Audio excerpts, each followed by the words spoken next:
What's up guys, आप देख रहे हैं टर्न ऑन रेडियो। मेरा नाम है सौरभ सिंह राजपूत। आज हम लोग बात करेंगे भारत की पहली शिक्षिका सावित्रीबाई फुले के बारे में। सावित्रीबाई फुले का जन्म 3 जनवरी 1831 को महाराष्ट्र के सतारा जिले में हुआ था। उनके पिता का नाम खांडोजी नेवशे और माता का नाम लक्ष्मी था। वे परिवार की सबसे छोटी बेटी थी। उन दिनों लड़की की शादी जल्दी करा दी जाती थी। इसी प्रचलित रीति रिवाज को लेकर 9 वर्षीय सावित्रीबाई की भी शादी 1840 में 12 वर्षीय ज्योतिराव फुले के साथ हुई थी। ज्योतिराव जी एक विचारक, लेखक, सामाजिक कार्यकर्ता और जाति विरोधी समाज सुधारक थे। उन्हें महाराष्ट्र के सामाजिक सुधार आंदोलन में प्रमुख आंदोलनकारियों में गिना जाता था। ज्योतिराव जी की धर्मपत्नी सावित्रीबाई जी की शिक्षा उनके शादी के बाद शुरू हुई थी। यह उनके पति ही थे जिन्होंने सावित्रीबाई को सीखने लिखने के लिए प्रोत्साहित किया था। उन्होंने पास ही के एक सामान्य स्कूल से तीसरी और चौथी की परीक्षा पास की और आगे चल के उन्होंने अहमदनगर में मिस फरार इंस्टीट्यूट से प्रशिक्षण लिया। इन सब चीजों के दौरान ज्योतिराव जी अपने सभी सामाजिक प्रयासों में सावित्रीबाई जी के पक्ष में दृढ़ता से खड़े रहते थे। आजादी से पहले लड़कियों के लिए स्कूल होना एक सपने की तरह था और उस वक्त पुणे में लड़कियों के लिए पहला स्वदेशी स्कूल 1848 में ज्योतिराव और सावित्रीबाई जी के द्वारा शुरू किया गया था। पर उनके इस कदम का बहिष्कार उनके अपने परिवार और समाज के लोगों द्वारा किया गया। आगे चल के बहिष्कार के बाद फुले दंपत्ति के लिए हालात बहुत मुश्किल हो गए थे और उस वक्त फुले दंपत्ति का साथ उस्मान शेख और उनकी बहन फातिमा शेख ने दिया था, जो ज्योतिराव जी के दोस्त थे। उस्मान शेख ने स्कूल शुरू करने के लिए अपने परिसर में फुले परिवार को स्थान भी दिया था। सावित्रीबाई स्कूल की पहली शिक्षिका और फातिमा शेख पहली मुस्लिम शिक्षिका थी। ज्योतिराव और सावित्रीबाई जी ने बाद में मंगल और महार जातियों के बच्चों के लिए भी स्कूल शुरू किया, जिन्हें अछूत माना जाता था। वर्ष 1852 तक 3 स्कूल फुले परिवार द्वारा चल रहे थे। उस वर्ष 16 नवंबर को ब्रिटिश सरकार ने फुले परिवार को शिक्षा के क्षेत्र में उनके योगदान के लिए सम्मानित किया, जबकि सावित्रीबाई को सर्वश्रेष्ठ शिक्षिका का नाम दिया। उसी वर्ष उन्होंने महिलाओं के बीच अपने अधिकार, गरिमा और अन्य सामाजिक मुद्दों के बारे में जागरूकता पैदा करने के उद्देश्य से महिला सेवा मंडल भी शुरू किया। आगे चलकर वह विधवाओं के बाल मुंडवाने, मौजूदा परंपरा का विरोध करने के लिए मुंबई और पुणे में नाई की हड़ताल आयोजित करने में भी सफल रही थी। फुले परिवार द्वारा संचालित सभी तीनों स्कूलों को 1858 तक बंद कर दिया गया था। इसके कई कारण थे। 1857 के भारतीय विद्रोह के बाद स्कूल प्रबंधन समिति ने ज्योतिराव का इस्तीफा और समाज द्वारा पीड़ित समुदायों के लोगों को शिक्षित करने का आरोप फुले दंपत्ति पर लगाया था। मगर इसके पूरे 1 साल बाद सावित्रीबाई जी ने 18 स्कूल खोले और विभिन्न जातियों के बच्चों को पढ़ाया। सावित्रीबाई और फातिमा शेख जी ने महिलाओं के साथ साथ अन्य कमजोर वर्ग के लोगों को भी पढ़ाना शुरू किया, मगर उस वक्त इसे कई लोगों द्वारा अच्छी तरीके से नहीं लिया गया था। आज के मॉडर्न दुनिया में जब सारी सुविधा होने के बाद भी हमारी नई पीढ़ी शिक्षा छोड़कर बाकी सब कुछ करते हैं और शिक्षा का मोल नहीं समझता, हमें ये एहसास कराना जरूरी हो जाता है कि हमारे पूर्वजों ने कितना कुछ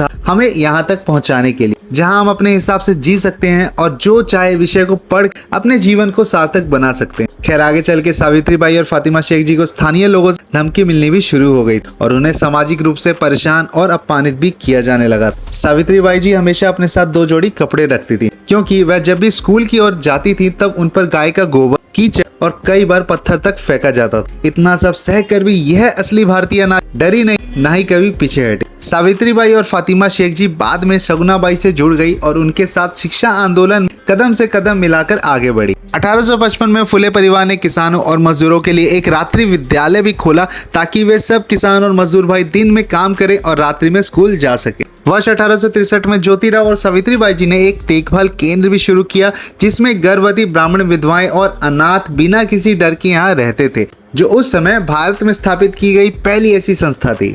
1874 में ज्योतिराव और सावित्रीबाई जी ने काशी नामक एक ब्राह्मण विधवा से एक बच्चा गोद लिया और सारे भारत में एक मजबूत संदेश दिया। यही दत्तक पुत्र यशवंतराव बड़े होकर डॉक्टर बने। 1897 में प्लेग महामारी ने नाला सपोरा और महाराष्ट्र के आसपास के इलाकों को बुरी तरीके से प्रभावित किया, तो साहसी सावित्रीबाई और यशवंतराव ने बीमारी से संक्रमित रोगियों का इलाज करने के लिए पुणे के बाहरी इलाके में एक क्लिनिक खोला। वह इस महामारी से पीड़ितों को क्लिनिक में ले आती, जहां उनका बेटा उन रोगियों का इलाज करता था। रोगियों की सेवा करते हुए वह खुद कब इस बीमारी की चपेट में आ गई, ये उन्हें पता ही नहीं चला। 10 मार्च 1897 ये वो दिन था जब इस महानायिका ने अपने जीवन की अंतिम सांस ली।